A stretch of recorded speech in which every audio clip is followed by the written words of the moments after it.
Officer James Mitchell sat in his patrol car watching the streets of Arlington, Virginia with cold eyes beneath the warm spring sunshine. His fingers drummed restlessly against the steering wheel as he thought about the meeting with Internal Affairs earlier that morning, the words excessive force and racial bias still echoing in his mind like an irritating buzz. Chief Roberts had warned him about his record showing a disturbing pattern in his traffic stops. But Mitchell knew he was right. Those people needed to learn respect for law enforcement. The dashboard computer flickered with the daily bulletins and reports while Mitchell sipped his lukewarm coffee from the convenience store down the block where the owner always gave him free refills in exchange for extra patrols around closing time. His mind wandered to the bodycam footage review that had triggered this whole mess just because some bleeding heart civilian oversight committee thought his methods were too aggressive. 20 years on the force, and now they wanted to tell him how to do his job. The statistics didn't lie. Certain neighborhoods needed more policing. Certain people needed to be watched more carefully. Mitchell had learned that early in his career when his training officer showed him the ropes away from the politically correct nonsense they taught at the academy. His radio crackled with routine traffic updates and calls, none requiring his immediate attention, leaving him alone with his thoughts in this quiet upper-middle-class neighborhood where the cherry blossoms lined the streets and property values kept the riffraff out, or at least they used to. Mitchell noted with disapproval the changing demographics of even this once exclusive area. The warning from Internal Affairs had been clear: one more incident, one more complaint, and his job would be on the line. But Mitchell knew he was right. They were wrong. Soft on crime, weak on enforcement, letting society crumble because they were afraid of offending someone. Mitchell knew better. He saw the truth that others were afraid to acknowledge. His phone buzzed with a text from his wife asking about dinner plans, but Mitchell ignored it, his attention drawn to the metallic gleam of an expensive new SUV rolling past his position. The vehicle looked too nice for this area, at least for certain people, Mitchell thought as he straightened in his seat, his predatory instincts awakening. The SUV was perfectly maintained, its windows legally tinted, its speed exactly at the limit, but something about it just didn't sit right with Mitchell. 2 decades of experience had taught him to trust his gut, and his gut was telling him this driver needed to be checked. Running the plates would probably show everything in order, but Mitchell knew better. He knew what to look for. As he pulled out to follow the SUV, Mitchell already began composing the story in his mind about the defective taillight that would justify the stop. It was a trick had used countless times before when he needed a reason to investigate something suspicious. His supervisors had never questioned it before, and they wouldn't start now. Mitchell didn't know that his body camera was recording everything, catching every mumbled comment, every revealing phrase that would soon become evidence against him. He didn't know that this ordinary spring morning would be his last day as a police officer. He didn't know that his next traffic stop would expose everything he had tried to hide behind his badge. The SUV signaled perfectly and turned onto a tree-lined street that led toward the Pentagon. Mitchell followed at a discreet distance, watching, waiting for the perfect moment to light up his lights and sirens, unaware that destiny was about to catch up with him in the form of a highly decorated Army colonel who would not quietly accept the treatment Mitchell had dealt out to so many others before. The black Lincoln Navigator glided smoothly through the streets of Arlington, its pristine exterior reflecting the midday sun. Colonel Marcus Williams sat behind the wheel, his decorated military career evident in his perfect posture, even while driving his freshly pressed uniform carrying medals that told stories of valor and service across multiple combat zones. Officer Mitchell tailed the vehicle, his jaw clenching tighter with each perfectly executed turn and proper signal. The SUV was new, probably cost more than he made in a year, Mitchell thought as he radioed in that he was initiating a traffic stop for equipment violation, knowing full well the vehicle was in perfect condition. His dashboard camera recorded the time as 14:27 hours. Colonel Williams noticed the patrol car in his rearview mirror maintaining textbook driving protocol as he had done countless times during his 25 years of military service, had seen this behavior before, recognized the telltale signs of profiling, but remained calm. His experiences in Baghdad and Kandahar had taught him to manage far more dangerous situations.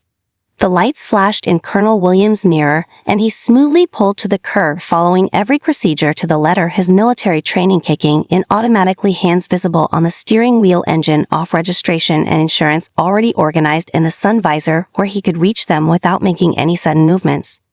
Mitchell approached the vehicle with his hand resting on his weapon, a habit he justified as officer safety, but truly enjoyed for the intimidation factor. His body camera recorded his approach, catching the gleam of military medals through the window, though Mitchell deliberately ignored them, his focus solely on finding a reason to escalate. Inside the Navigator, Colonel Williams took measured breaths the same way he had taught his troops to remain calm under fire, his rear-view mirror showing Mitchell's aggressive stance, the officer's body language setting off every warning signal honed by years of combat experience and leadership training.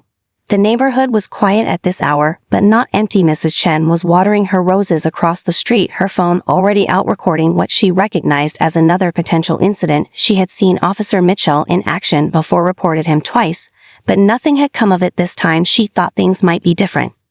Colonel Williams' military ID sat atop his licenses and registration, his name, rank, and security clearance clearly visible along with the Pentagon credentials that marked him as a senior staff officer, but Mitchell approached as if confronting a threat, his face already set in the hard lines that had preceded countless complaints. The afternoon sun caught the eagles on Colonel Williams' shoulders, symbols of authority that outranked anything Mitchell could claim, but the police officer had already committed to his course of action, his pride and prejudice blinding him to the gravity of his mistake, his body camera faithfully recording every movement, every word that would soon end his career. Mitchell reached the driver's window, his face twisting into a sneer that would be replayed thousands of times on news stations across the country in the coming days, his right hand still hovering near his weapon, as he addressed the decorated officer with a tone that would shock viewers and ultimately seal his fate. License and registration, Mitchell barked through the open window, his voice carrying the edge that had become his trademark on traffic stops. Colonel Williams maintained his composure, hands still visible on the steering wheel, as he responded in the measured tones of a senior officer. Officer, my credentials are here along with my military ID, indicating my current position at the Pentagon. Mitchell deliberately ignored the military identification, his eyes scanning past the eagles on the colonel's shoulders, the rows of combat ribbons, the security clearance badge that granted access to the nation's most sensitive military installations. Instead, he focused on what he wanted to see, what his prejudices told him must be there, something suspicious, something wrong. Sir, step out of the vehicle, Mitchell demanded, his hand now gripping his weapon. Colonel Williams remained still, assessing the situation with the same tactical precision that had kept his troops alive in combat zones across 3 continents. Officer, I respectfully ask what violation you stopped me for. The colonel's voice remained steady, professional. The question seemed to anchor Mitchell further, his face flushing red beneath his cap. You trying to tell me how to do my job? He snapped, the body camera catching every word, every micro-expression that would later be analyzed by internal affairs investigators, civilian oversight committees, and ultimately millions of viewers across social media. Colonel Williams maintained his command presence, the same presence that had earned him respect from generals and enlisted personnel alike. I am simply requesting clarification of the violation. Officer Mitchell, my vehicle is in full compliance with all regulations and I have the right to know the reason for this stop. More residents had gathered on their porches and sidewalks, phones recording the escalating situation. Mrs. Chen had already hit the live stream button, ensuring that every moment was being broadcast in real time, her years of documenting police misconduct finally capturing what she knew would be undeniable evidence. Mitchell shifted his stance, aggressive, confrontational, the same stance that had preceded violence in previous encounters documented in his personnel file. Step out now, he ordered, his voice rising to a shout that echoed down the quiet street, hand moving from his weapon to rest on his taser. Colonel Williams recognized the escalation pattern, had seen it too many times in after-action reports and civilian complaint reviews, his military training screaming danger, even as his combat experience kept him calm. Officer, I will comply. But I am informing you that your current behavior appears to be neither professional nor justified. The statement pushed Mitchell over the edge, years of unchecked bias and authority exploding in a torrent of racial slurs and threats, each word captured perfectly by his body camera and the growing number of civilian phones recording the incident, his finger now resting on his taser's trigger as he screamed demands at the decorated officer. Across the street, Mrs. Chen whispered into her phone as she streamed, calling contacts at local news stations, sharing the feed with community advocacy groups she had worked with, before alerting them that this was different, this was big, this was the evidence they had been waiting for, this was going to change everything. Mrs. Chen's live stream caught fire within minutes, spreading across social platforms faster than anyone could have predicted. The image of Officer Mitchell screaming at a decorated colonel in full military dress uniform struck a nerve that resonated across the nation. Within an hour, major news networks were picking up the feed, their analysts already beginning to dissect every moment. The video quality was crystal clear, showing Mitchell's contorted face as he continued his tirade, his body camera recording matching perfectly with the civilian footage, providing multiple angles of his misconduct. Teenage viewers shared clips, adding captions and commentary that pushed the incident further into viral territory, their social media savvy ensuring maximum exposure. Colonel Williams remained seated, his hands visible, his voice steady as he continued to request clarification of the alleged violation, Mitchell's responses becoming increasingly incoherent as his rage overtook his judgment. The contrast between the two men's behavior could not have been more stark, more damning, more perfectly captured. News helicopters appeared overhead, drawn by the viral spread and escalating situation, their cameras adding aerial footage to the growing media storm. Mitchell either didn't notice or didn't care, as he radioed for backup, his voice cracking with anger, as he described a situation that bore no resemblance to reality, the truth already spreading across millions of screens. Pentagon staff members watching the live stream immediately began making calls, reaching out to senior military leadership, civilian oversight committees, and media contacts. They recognized Colonel Williams, knew his reputation, his service record, his importance to ongoing military operations, the wheels of accountability beginning to turn. The first news vans arrived, their reporters setting up live shots that would soon be broadcast nationally. Mrs. Chen approached them, sharing her previous recordings of Officer Mitchell's behavior in the neighborhood, providing context that would prove crucial in the coming investigation, her years of documentation finally finding purpose. Social media experts began dissecting Mitchell's record, finding previous complaints, buried reports, dismissed concerns, their research spreading alongside the viral video, creating a comprehensive picture of systemic failures that had allowed his behavior to continue for so long, their work providing ammunition for the inevitable investigations. Military veterans groups mobilized, organizing peaceful protests that would soon materialize outside the police station, their members coming in full dress uniform to show solidarity with Colonel Williams, their presence adding weight to the growing demands for accountability, their discipline ensuring their message could not be dismissed.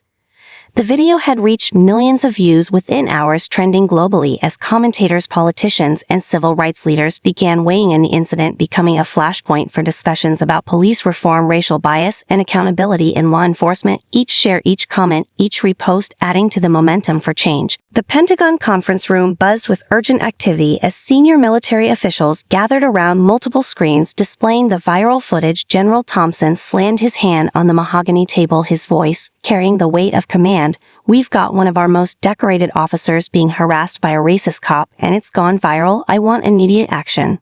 Across the building, the Army Office of Equal Opportunity was already mobilizing their investigators, compiling Officer Mitchell's history, requesting records from Arlington PD. Their efficiency honed by years of handling discrimination cases, their determination fueled by the sight of one of their own being degraded on national television. Colonel Williams' immediate superior, Brigadier General Sarah Martinez, was on the phone with the Chief of Staff of the Army, her voice tight with controlled anger, as she detailed the incident. The 4 stars on the other end of the line listening intently before issuing commands that would set the entire military bureaucracy in motion. The Secretary of Defense office released an immediate statement condemning the incident in the strongest possible terms, announcing a full investigation into systemic discrimination against military personnel by local law enforcement. The carefully worded press release carrying implicit threats of federal intervention. Arlington Police Department found itself under siege from media inquiries, official requests, and public demands. Chief Roberts sat in his office watching the footage for the 20th time, his face growing darker with each viewing as he realized the extent of his department's failure to address Mitchell's behavior earlier. Internal Affairs investigators worked through their files, pulling every complaint against Mitchell over his 20-year career, patterns emerging that could no longer be ignored or explained away, their investigation expanding to include supervisors who had dismissed previous incidents, their own culpability now under scrutiny. The Army Criminal Investigation Division stepped in, asserting jurisdiction over aspects of the case, citing threats against a senior military officer, their involvement adding another layer of pressure to the already strained police department, their reputation for thoroughness making local officials nervous. Mitchell sat in his house watching his career implode on national television, his phone buzzing constantly with calls from reporters, union representatives, and internal affairs, his body camera footage now in the hands of investigators, his previous incidents being dissected on news channels across the country. The Pentagon parking lot filled with news vans, their satellite dishes, creating a forest of technology as reporters competed for the best angles on the building where Colonel Williams worked. Inside, military public affairs officers prepared statements, scheduled press conferences, coordinated responses with multiple agencies, their experience with crisis management being put to the test. Veterans began gathering outside the Arlington Police Department, their military bearing evident in their precise formations and disciplined presence. Retired generals stood shoulder to shoulder with former enlisted personnel, their uniforms spanning decades of service, their medals telling stories of sacrifice and duty, their silence more powerful than any shouted protest. Active duty service members appeared during their off hours, carefully staying within military regulations regarding protests but making their presence known, their crisp uniforms and perfect posture creating a striking image that news cameras could not resist, their quiet dignity speaking volumes about the military's response to one of their own being mistreated. Local community leaders arrived with prepared statements, their words measured but forceful, as they addressed the growing crowd, their demands for accountability echoing across social media, their presence adding civilian weight to the military showing of force, their experience with advocacy helping to shape the narrative. The police station found itself surrounded not by angry protesters, but by disciplined veterans whose very presence served as a reminder of what law enforcement should aspire to be, their formation growing larger, with each passing hour their numbers swelling as word spread through veteran networks across the region. Inside the station, Chief Roberts faced an emergency meeting with the city council, their concerns about liability and public relations mixing with genuine outrage at the incident, their questions about how Mitchell had remained on the force for so long growing more pointed with each new revelation, their patience wearing thin as more evidence emerged. Military chaplains appeared among the gathering veterans, offering support and guidance, their presence adding a spiritual dimension to the protest, their prayers for justice and reconciliation carried live on national news, their words reaching millions of viewers, their message of accountability resonating across denominational lines. Message arrived with other community members bringing water and support to the assembled veterans, her documentation of previous incidents now being reviewed by internal affairs, her years of vigilance finally bearing fruit, her dedication to exposing misconduct becoming part of the larger narrative of citizen oversight. The police union representatives watched uncomfortably as more evidence emerged, their usual tactics of deflection and defense failing in the face of undeniable video evidence, their position weakening as more officers came forward with stories about Mitchell's behavior, their solidarity crumbling under the weight of public scrutiny. The gathering outside the station remained peaceful, professional, organized exactly as one would expect from military veterans, their presence a constant reminder of the contrast between Mitchell's behavior and the standards of conduct they had lived by, their determination to see justice done evident in their unwavering commitment to maintain their vigil until action was taken. Internal affairs investigators sat in a windowless room surrounded by screens displaying 20 years of Officer Mitchell's career, every complaint, every incident, every dismissed warning illuminated by the harsh fluorescent lights, their expressions growing grimmer as patterns emerged from the data, their investigation revealing a history that could no longer be ignored. The body camera footage database yielded dozens of similar incidents, the artificial intelligence analysis highlighting racial bias in Mitchell's tone, word choice, and behavior, the algorithms confirming what human reviewers had missed or ignored, their findings creating an undeniable pattern of discrimination that stretched back years. Supervisors who had previously dismissed complaints found themselves under scrutiny, their own records being pulled, their decisions questioned, their explanations growing weaker as more evidence surfaced, their careers now hanging in the balance as the investigation expanded beyond Mitchell to examine systemic failures. Civilian Oversight Committee members reviewed Mrs. Shen's extensive documentation, her meticulous records providing context for incidents that had been dismissed, their anger growing as they realized how many warnings had been ignored, their determination to create lasting change strengthening with each new revelation. The FBI Civil Rights Division launched their own investigation, their agents interviewing witnesses, reviewing records, examining patterns, their presence adding federal weight to the local investigation, their resources bringing new depth to the probe, their findings suggesting violations that went beyond departmental policy. Technical analysts recovered deleted emails and text messages revealing conversations between Mitchell and other officers, their content suggesting a culture of bias that had gone unchecked, their discovery widening the scope of the investigation, their evidence suggesting the need for departmental reform went beyond a single officer. The police chief's own emails came under scrutiny, his responses to previous complaints about Mitchell, revealing a pattern of willful ignorance, his position becoming increasingly untenable as more evidence emerged, his leadership questioned by both the public and his own officers, his authority undermined by his failure to address the problem earlier. Military investigators contributed their expertise, their analysis of Mitchell's interaction with Colonel Williams, revealing multiple violations of civil rights, their findings strengthening the case for immediate action, their report highlighting the broader implications for police-military relations, their recommendations carrying the weight of Pentagon authority. Statistical analysts compiled data on Mitchell's traffic stops, revealing racial disparities that could not be explained by chance, their numbers telling a story of targeted harassment, their findings providing mathematical proof of bias, their evidence adding scientific weight to the emotional impact of the viral video. The termination notice landed on Mitchell's desk with the weight of inevitability, the evidence against him overwhelming the decision, unanimous, his career ending not with a bang but with the quiet finality of official documentation, his badge and gun already surrendered, his access cards deactivated, his name being removed from duty rosters across the department. The Police Certification Board met in emergency session, their deliberation brief, their decision decisive, their vote to permanently revoke Mitchell's certification passing without opposition, their message clear that racism and abuse of power would no longer be tolerated, their ruling ensuring he could never serve in law enforcement again. Colonel Williams sat in a conference room at the Pentagon reviewing proposed police reform measures, his experience now being used to reshape training protocols, his insights helping to create new guidelines for police-military interactions, his prestigious military background lending weight to the reforms, his dedication to positive change evident in every suggestion. The department announced comprehensive bias training reforms, their new protocols incorporating lessons learned from the military, their standards rising to meet the expectations of the community, their commitment to change backed by concrete actions, their leadership finally acknowledging the need for systemic reform. Military liaison officers began working directly with police academy instructors, their experience with diversity and leadership being integrated into basic training, their methods emphasizing professionalism and respect, their presence ensuring lasting changes to police culture, their influence extending beyond the immediate crisis. Veteran groups offered to participate in community policing initiatives, their experience with peaceful conflict resolution being welcomed by reform-minded officers, their presence helping to bridge gaps between law enforcement and civilians, their involvement creating new models for police-community relations. The police chief announced his own retirement, his position no longer tenable, his replacement already being vetted by civilian oversight committees, his departure marking the end of an era, his successor promising transparent leadership and zero tolerance for discrimination. Internal affairs investigators received expanded authority, their oversight powers strengthened, their funding increased, their ability to investigate misconduct enhanced, their role in maintaining departmental integrity finally given the support it needed.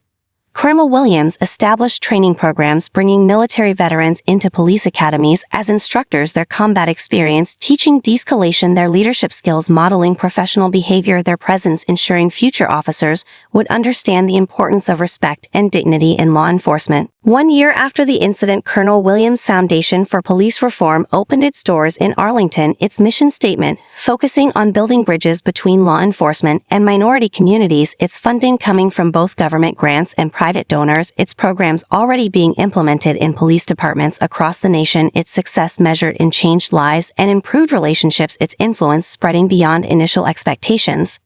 Mitchell's case became required study material in police academies nationwide. The video footage of his confrontation with Colonel Williams used to demonstrate how quickly bias can destroy a career, the body camera evidence showing future officers the importance of maintaining professionalism, the civilian recordings emphasizing the reality of constant public scrutiny in modern policing, the case study becoming a cornerstone of ethics training.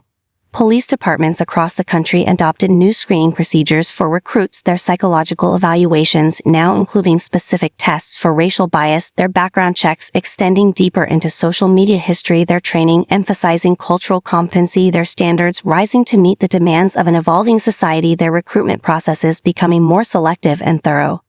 The Arlington Police Department transformed itself, becoming a model for reform, their transparency earning community trust, their training programs drawing observers from other agencies, their success story featured in law enforcement journals, their example proving that meaningful change was possible, their methods being studied and replicated nationwide. Mrs. Chen continued her community oversight work, now serving on an official civilian review board. Her documentation methods taught to other community activists, her dedication inspiring a new generation of watchdogs, her persistence showing how one person could spark lasting change, her approach to civilian oversight becoming standardized across multiple jurisdictions.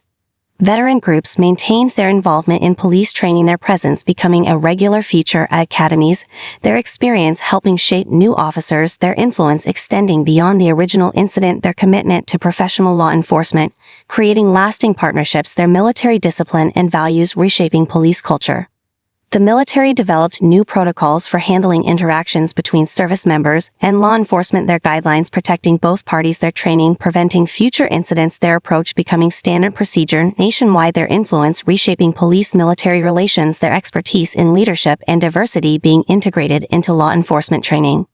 Colonel Williams retired from active duty, his new mission focusing on police reform, his experience shaping policy at the national level, his story inspiring others to stand up against discrimination, his legacy extending far beyond his military service, his foundation becoming a beacon of hope for communities seeking change. Mitchell himself became a warning to others, his name synonymous with the consequences of unchecked bias, his story told and retold in training sessions, his downfall serving as a powerful reminder that justice would prevail, his legacy ensuring that future officers would think twice before letting prejudice guide their actions, his case study becoming required reading in criminal justice programs. The incident sparked a nationwide movement for police accountability, citizen oversight groups forming in cities across America, their methods modeled after Mrs. Chen's approach, their documentation techniques refined and standardized, their presence ensuring that no incident of bias would go unnoticed, their efforts supported by both community leaders and reform-minded law enforcement officials. Police unions found themselves adapting to new realities, their traditional defensive strategies giving way to more nuanced approaches, their role evolving from blind protection to ensuring professional standards, their influence being redirected toward positive change, their members recognizing the need for accountability in modern policing. Technology companies developed new software for analyzing police behavior patterns, artificial intelligence algorithms identifying potential bias before it could escalate, body camera footage being automatically reviewed for concerning language and behavior, predictive analytics helping departments intervene before problems could develop, training programs being adjusted based on real-time data.